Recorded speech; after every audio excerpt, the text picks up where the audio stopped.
berprestasi, Assalamualaikum warahmatullahi wabarakatuh. Jumpa lagi dengan Ibu Wulan di kelas Matematika. Sahabat berprestasi, di pertemuan kali ini kita akan belajar tentang perbandingan kecepatan jarak dan waktu. Nah, materi ini merupakan materi kelas 5 di sekolah dasar. Seperti biasa anak-anak, sebelum kita belajar, jangan lupa kita berdoa dan siapkan alat tulisnya ya. Baik sahabat berprestasi, penjelasannya akan Ibu mulai ya. Tolong perhatikan baik-baik anak-anak. Pertama, Ibu akan menjelaskan apa itu kecepatan. Nah, perhatikan baik-baik ya anak-anak. Kecepatan merupakan perbandingan antara jarak dengan waktu tempuhnya, di mana setiap benda dapat diukur kecepatannya jika benda tersebut bergerak, ya. Jika benda tersebut bergerak, menempuh sebuah jarak yang sudah ditentukan dengan waktu tempuhnya. Nah, seperti itu anak-anak. Biasanya benda yang dapat diukur kecepatannya seperti benda yang dapat bergerak atau berjalan, seperti mobil, motor, sepeda, dan lain-lain. Nah, kemudian kecepatan suatu benda adalah perubahan kedudukan yang dialami benda bergerak tiap satuan waktunya. Nah, itu dia pengertian dari kecepatan. Semoga dapat dipahami anak-anak. Nah, kemudian Ibu akan mengenalkan rumus mencari jarak, kecepatan, dan waktu. Di sini Ibu memiliki gambar sebuah segitiga yang dibagi menjadi 3 bagian, di mana di dalamnya sudah Ibu tuliskan masing-masing.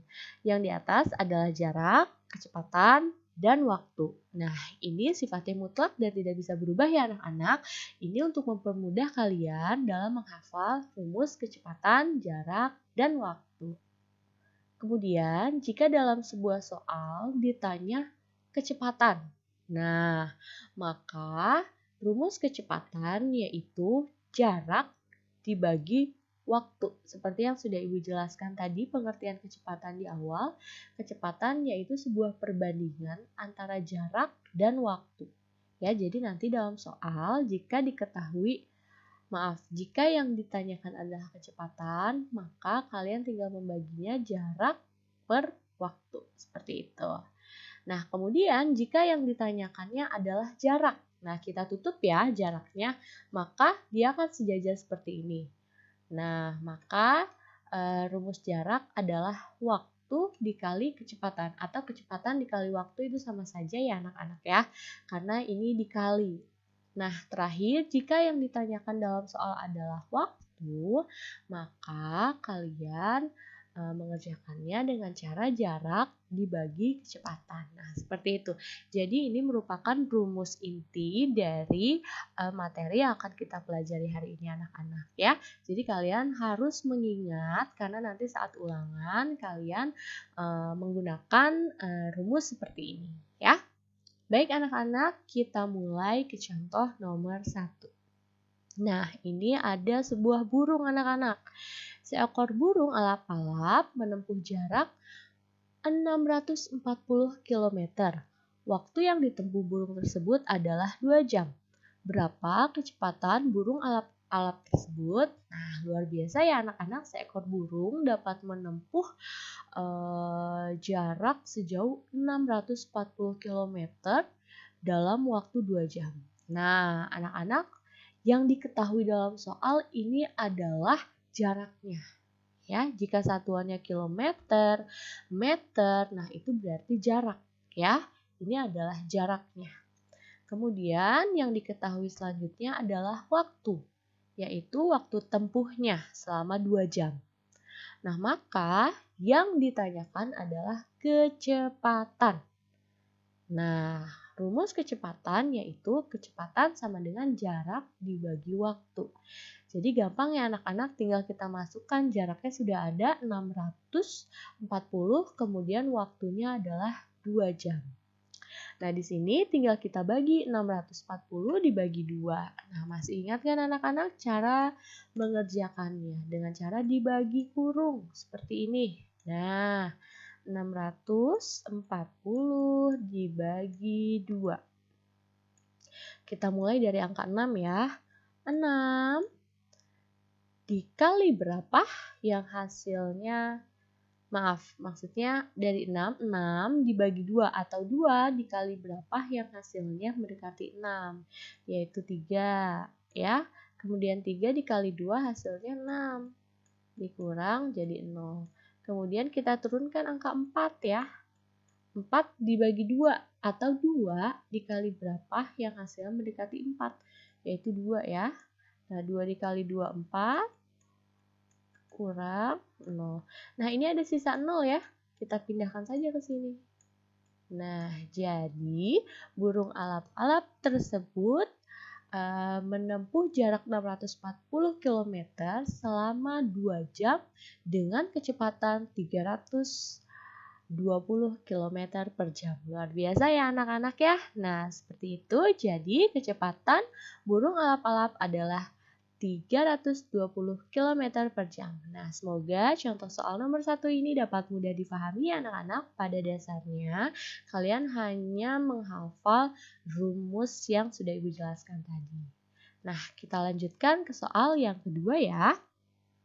Sultan pergi ke rumah nenek menggunakan mobil pukul 6.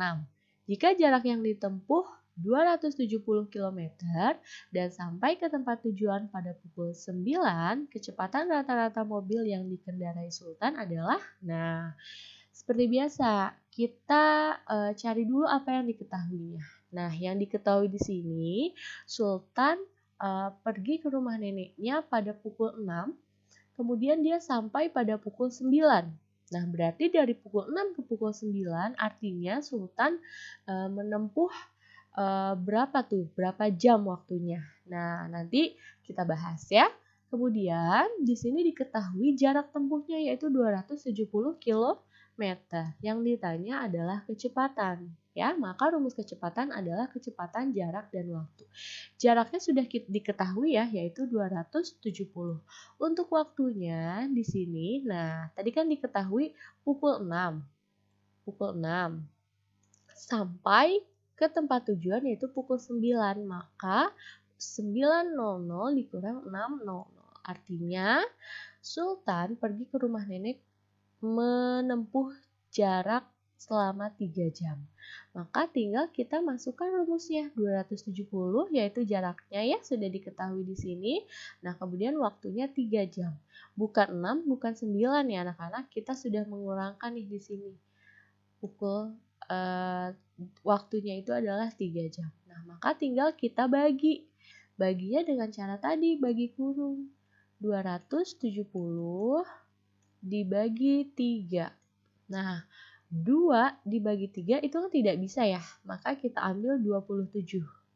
27 dibagi 3 atau 3 dikali berapa yang hasilnya 27. Nah, maka hasilnya adalah 9. Nah, 9 dikali 3 hasilnya 27. Nah, kita kurangkan hasil 0. Nah, ini ada 0 sisa ya, kita pindahkan ke sini supaya mudah. Jadi, hasilnya adalah 90 km per jam. Nah, jadi kecepatan rata-rata mobil yang dikendarai Sultan adalah 90 km per jam.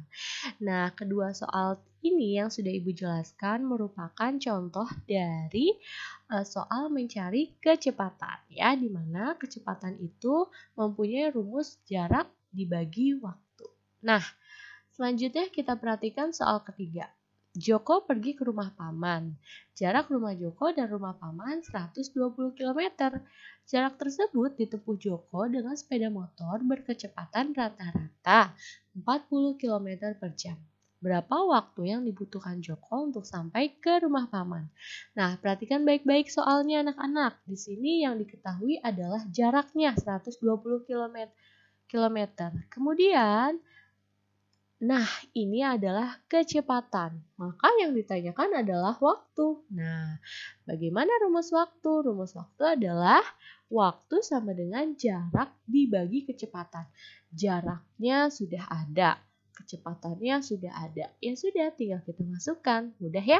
Jaraknya 120, kecepatannya adalah 40. Nah, ini ada sama-sama 0 ya. Dia ada sama-sama 0, kita coret supaya lebih mudah. Jadi tinggal 12 dibagi 4. Maka hasilnya 12 dibagi 4. Tahu dong ya, 4 dikali berapa yang hasilnya 12, yaitu 3 jam. Jadi waktu yang dibutuhkan Joko untuk sampai ke rumah pamannya adalah 3 jam. Mudah ya anak-anak ya? Yang terpenting kalian mengamati soalnya, kemudian melihat apa yang diketahui, dan yang penting adalah yang ditanyakan.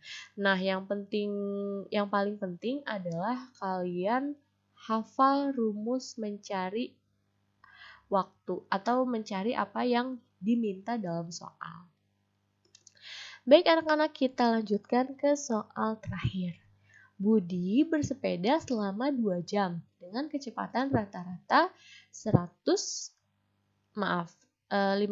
km per jam. Jarak yang telah ditempuh Budi adalah, nah, ini yang kita ketahui adalah waktu. Kemudian yang selanjutnya adalah kecepatan rata-rata. Nah, selanjutnya pertanyaannya adalah berapa jaraknya?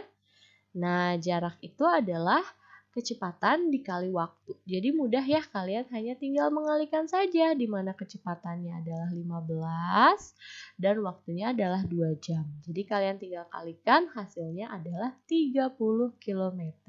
Mudah sekali ya anak-anak ya, semoga dapat difahami ya materi hari ini. Jadi pada dasarnya kalian menghafalkan rumusnya ya. Ibu ulangi lagi, di mana ada sebuah segitiga. Kemudian di sini kita bagi 3 bagian. Yang di atas adalah jarak, di sini adalah kecepatan, dan di sini waktu. Nah, jadi kalau kita singkat adalah rumus JKW. Nah, jarak, kecepatan, waktu. Jadi ini perlu diingat ya anak-anak ya. Oh iya, jadi kesimpulan dari soal nomor 4 ini adalah jarak yang ditempuh Budi adalah 30 km. Nah, baik anak-anak, demikian penjelasan Ibu Lan. Semoga dapat difahami ya. Nah, terima kasih sahabat berprestasi sudah menyimak video ini sampai habis. Nah, jangan lupa kerjakan latihannya dengan penuh teliti ya anak-anak. Dan sampai jumpa di video matematika berikutnya. Wassalamualaikum warahmatullahi wabarakatuh.